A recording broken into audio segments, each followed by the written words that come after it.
This is Nightline, your tie line to the world, and this is Walter O'Keefe. Tonight, a visit to worlds strangely different from ours, the world of the future, the world of X-1.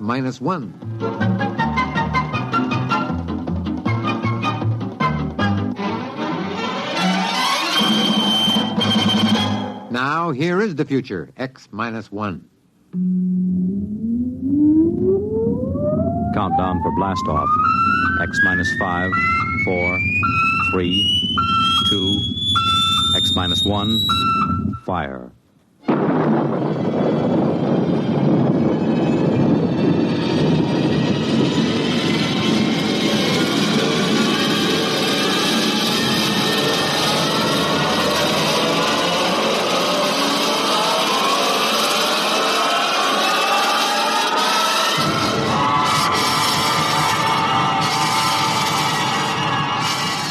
From the far horizons of the unknown come tales of new dimensions in time and space. These are stories of the future, adventures in which you'll live in a million, could be years, on 1,000 maybe worlds. The National Broadcasting Company, in cooperation with Galaxy Science Fiction Magazine, presents X-1.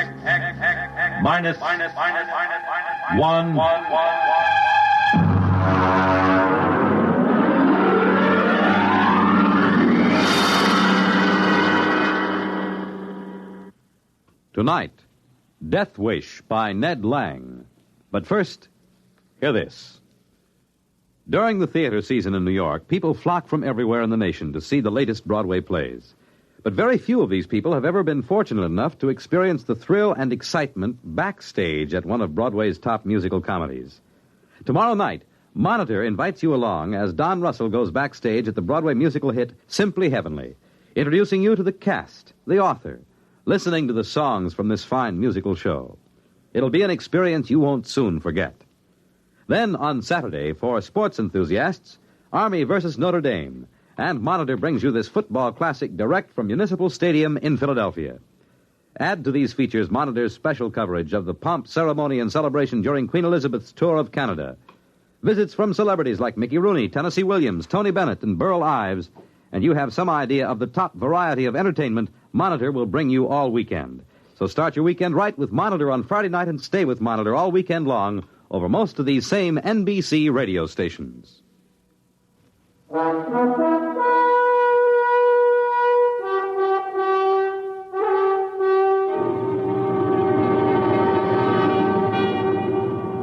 And now, X-1, and tonight's story, Death Wish.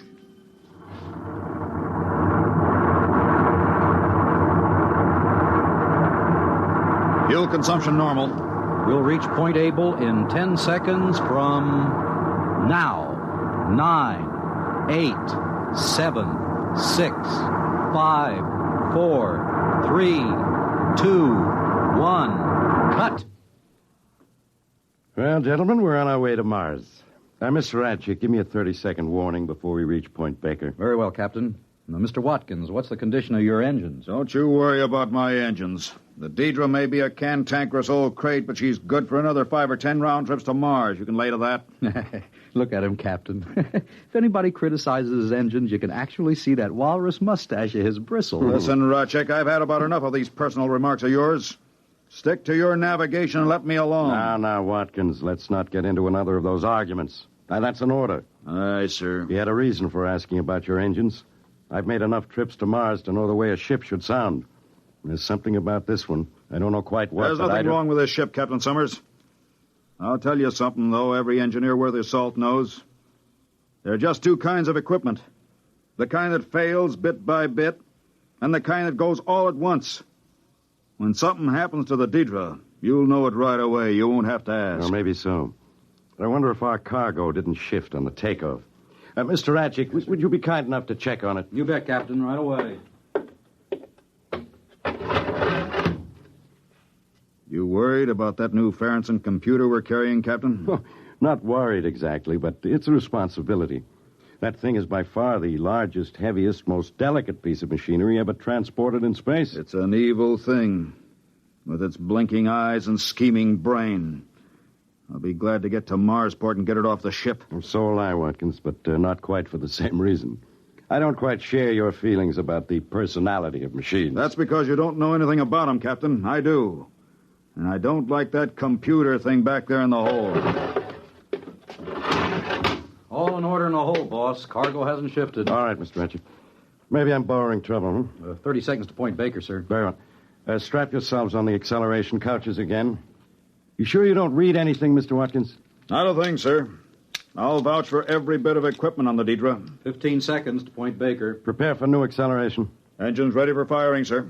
10, 9, 8. We fire for 7, exactly 5 seconds 6, on reaching Point Baker 5, for maximum acceleration. 4, 3, 2, 1. Fire! That's 5. It didn't cut off. We're overfiring. My fuel. The course! We'll be off course! The switch doesn't respond. Emergency cutoff. Hit the emergency. I can't move my arms. Acceleration. Stop it. Stop the rockets. My arms so heavy. If I could just reach the cutoff switch. There. What happened? We're on emergency lights. We blew the generator. Of all the lousy things to happen. What was it? Main firing circuit. It fused on us. Metal fatigue, I'd say. Must have been flawed for years. When was it last checked out? Well, it's a sealed unit, Captain. It's supposed to outlast the ship. Absolutely foolproof. Unless it's flawed. Now, don't go blaming it on me. Those circuits are supposed to be X-rayed, heat-treated, fluoroscoped. You just can't trust machinery. How are we on fuel? Not enough to push a kiddie car down Main Street. If I could just get my hands on those factory inspectors... Mr. Ranchik, how does this affect our course? I'm computing it now. Well, hurry it up. I'm working as fast as I can. Mr. Watkins, can we fire those rockets on manual? Sure we can, but we only have enough fuel for about a 3-second burst. It'll mean a crash landing. We'll worry about that when we come to it. Well, Mr. Ratchik? This kills us, Captain. We're going to cross the orbit of Mars before Mars gets there. How long? Too long. Captain, we're flying out of the solar system at just under the speed of light.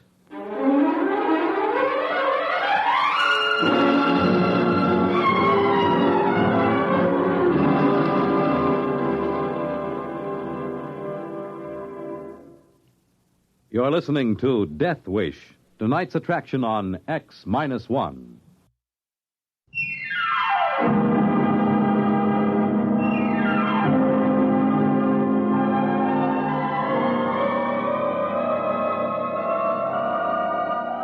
Now back to X-1 and Death Wish. Look at him. Look at how he sits there staring at nothing. Here we are kiting off into space, and what do? We got a little fuel left. We can turn the ship, can't we? Look, you are a navigator, aren't you? I am, Mr. Watkins. And for your information, if I plotted my courses the way you maintain your engines, we'd be plowing into the middle of Australia right now. Why, you little company toady. At least I got my job honestly. Not by marrying the owner's daughter. Why, you dirty old man. Stop it, both of you. No more of this now. I give the orders here. All right, then give some. Tell him to plot a return curve. This is life and death. All the more reason for keeping our heads. Mr. Ratchet, can you plot such a course? It's the first thing I tried. On the fuel we got left, there isn't a chance. Best I could do would be a degree or two. That won't help. What do you mean it won't? We'll turn back into the solar system. Sure, but the best curve we can make will take us a few thousand years to complete. What about a landfall on some other planet? Neptune, Uranus? Impossible. In the first place, the right planet would have to be in the right place at the right time. And if it were, we'd need fuel, a lot of fuel, to get into a braking orbit.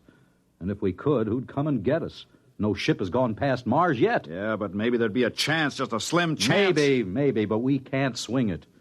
Gentlemen, I'm afraid we'll have to kiss the solar system goodbye. It just doesn't seem possible. Who would believe we're traveling at almost the speed of light? Look out the viewing port. You'd swear we were standing still in space. Yeah, that's because there's no reference point, as you know. I assure you, we're traveling faster than any men have ever traveled. What should we do, Captain? I don't know, Watkins. I just don't know. Our noble captain can't face the situation. Of course I can face it. I can follow any course you plot. That's my only real responsibility. Now, let's get a grip on ourselves. Mr. Radjic, suppose you raise Mars on the radio. Aye, sir. Deidre to Marsport. Deidre to Marsport. Urgent. Repeat, urgent. Come in, Marsport. Marsport to Deidre. Read you. Over. Emergency Marsport. Firing mechanism jammed. Fuel almost totally expended. Acceleration 15 seconds past safe maximum. Heading out of solar system. Request help. Over. Can you turn the ship, Dietrich? Can you put it into any kind of an orbit? Over. No fuel, Marsport. We can only turn a degree or two. Over. Put your captain on, Dietrich. Over. Captain Summers, Marsport. Over. Captain, what do you propose to do? Good Lord, man, that's what we're asking you. What do you propose to do? I say, what do you propose What are they I saying? don't know. I couldn't catch it. Mr. Radjic, can't you get better reception? We're rapidly running out of range, Captain. I'll give it all the gain I can get.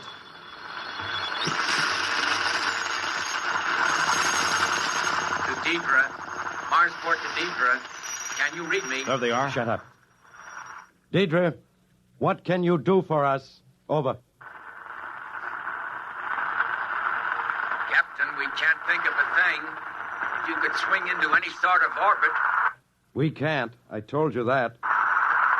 Under the circumstances, Captain, you have the right to try anything at all. Anything, Captain. Oh, that's nice of them. What do they expect us to do? Complain to the company? Listen, Marsport. Marsport, do you still read me? Over. Read you faintly. Go on, but hurry. I can think of just one thing. We could bail out in spacesuits as near Mars as possible. The Diana is laying over there, isn't she? You could have her pick us up. Over. Sorry, Captain. You're confused. If you left your ship, your momentum would not be affected. You and your crew would continue through space at the same rate as the ship. Over. Of course, I wasn't thinking. I have it.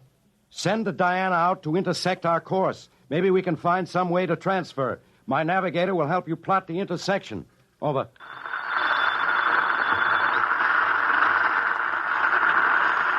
They've gone again. Hello, Marsport. Hello, Marsport. Come in, Marsport. I can't bring them in again. To do it that way. Sorry. Over. You mean you can't do it? Why not? It is our only chance. Over. Diana's laid up, having her engines overhauled. How long before she can be spaceborne? Too long. 3 weeks. Sorry, Captain. I wish we could think of something. But the only thing we can suggest... What? I didn't get it. Reception's gone again, Captain. We're getting out of range. I don't know whether I can raise them again or not. Well, try. Come on, maybe that suggestion What is can it? they suggest that we don't already know? Even the static's getting weaker now. We only knew what they were going to say. What's the difference? They didn't really think it would work anyhow. Wait a minute. Wait. Maybe something come... Hold it. Suggest. Can you hear? Suggest. Most unlikely. But try. Try calculator. Try calculate. They're gone. For good this time. I heard what he said. The calculator. Does he mean the Farronson computer in our hole? Yes, I see what he meant. The Farronson's a very advanced job. No one knows the limits of its potential. He suggests we present our problem to it. That's ridiculous. The problem has no solution. It doesn't seem to, but the big computers have solved other problems that seem to have no solution. No, we can't lose anything by trying. Yeah, not as long as we don't pin any hopes on it. That's right. We don't dare hope. Mr. Watkins, I believe this is your department. What's the use? You say don't hope, but both of you are hoping anyhow. You think the big electronic god is going to save your lives? Well, it's not. Well, we have to try, man. Who says we do? I wouldn't give it the satisfaction of turning us down. Are you implying that machines think? You bet I am, because they do. No, I'm not out of my head. Any engineer will tell you that a complex machine has a personality all its own. Do you know what that personality is like? It's cold, withdrawn, uncaring, unfeeling. A machine's only purpose is to frustrate desire and produce two problems for every one it solves. And do you know why a machine feels this way? You're hysterical. Oh, no, I'm not. A machine feels this way because it knows it's an unnatural creation in nature's domain. It wants to reach entropy and cease. It's a death wish. A mechanical death wish. Gibberish. Watkins, are you going to hook up that computer? Oh, sure, I'm human. I keep trying. I just wanted you to understand that there's no hope. I'll get it warmed up. We better watch him. He'll be all right. Maybe. He's blaming the situation on a machine personality now, trying to absolve himself of guilt. It's his fault we're in this spot. An engineer's responsible for all equipment. What's the good of blaming anybody? None, I guess. Personally, I don't much care. This is as good a way to die as any. Better than most. Don't talk like that. Why not? Death in space is an appealing idea in certain ways. Imagine an entire spaceship for a tomb. And you have a certain choice in how you die. Thirst, hunger, heat, cold... Shut up! Now, that's an order. This is your first real emergency, Captain. And you're responding like a stunned ox. Wake up! If you can't live with joy, at least try to extract a little pleasure out of your die. Shut your mouth. Well, gents, your little tin god's ready and waiting. Anybody care to make a burnt offering in front of it? Have you given it the problem? Most of it. You two have to punch up your own details. Position, elapsed time from maximum acceleration, water, oxygen, food. All right. Come on, Ratchik. Did you tell it we want to return to Earth alive? Oh, yes. Yes, it loves that part. It'll get such pleasure out of rejecting the problem as unsolved. Oh, no, it won't say that. It'll say insufficient data. And I'll punch up the rest of the information. Insufficient data. You see the point? It hints a solution is possible, but just out of reach. A subtle torture. It can keep us hoping. There. That's the complete picture. Now let's see what happens when I press this. Now just keep your eye on that red light up there. If it goes on, it means a problem is rejected. Watch it now. And if it solves it? That's a little bell, sort of like a typewriter bell. But you won't hear it, don't worry. Don't say that. What's the matter, Rodgick? Superstitious? Oh, shut up. You two have to keep up that everlasting wrangling. Well, not for long, Captain. We haven't much longer to live, Captain. Maybe that's good. What's that? A solution. It's found a solution. That must be a mistake. There is no solution. It's fooling us, leading us on. Now who's superstitious? Here's the tape. The solution's on this. What's it say? Come on, read it. No, not me. You read it, Captain. I won't play its fiendish game. Oh, I see. That's fine. That's just fine. What does it say, for the love of heaven? You figured a few thousand years to return to the solar system, Ratchik? Well, the computer agrees. 2,300 years, to be precise. Therefore, it has given us the formula for a longevity serum. 2,300 years? What are we supposed to do, hibernate? Not at all. As a matter of fact, the serum does away quite neatly with the need for sleep. For 2,300 years, gentlemen, we three sit here in this little ship and look at each other. 2,300 years of that. Yeah, that's just the sort of thing a machine would do.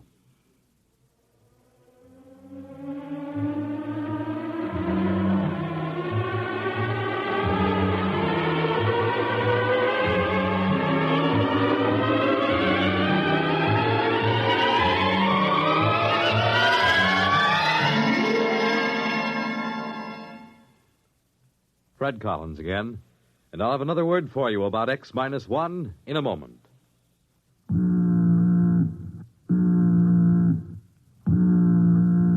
That how you feel, blue and miserable with a deep-down cold? Listen.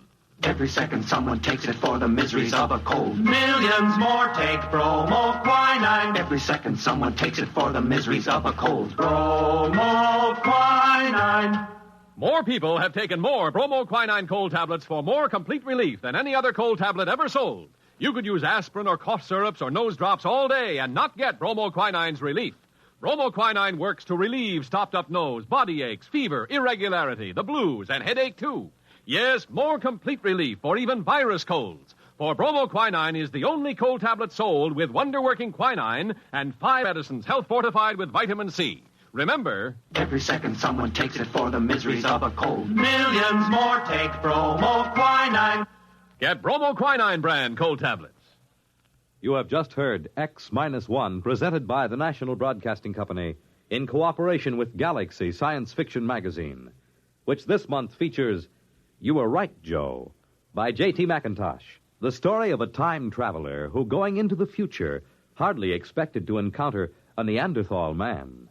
Read it in Galaxy Magazine on your newsstand today. X-1 has brought you Death Wish, a story written by Ned Lang and adapted for radio by William Welch. Featured in our cast were Ralph Camargo as Watkins, Maurice Tarplin as Captain Summers, Walter Black as Ratchek, and Joseph Bell as the radioman. This is Fred Collins speaking. X-1 was directed by George Voutsas and is an NBC Radio Network production.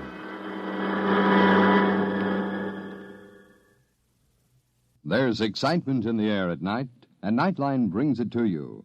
Hear Nightline with Walter O'Keefe, next on most of these NBC stations.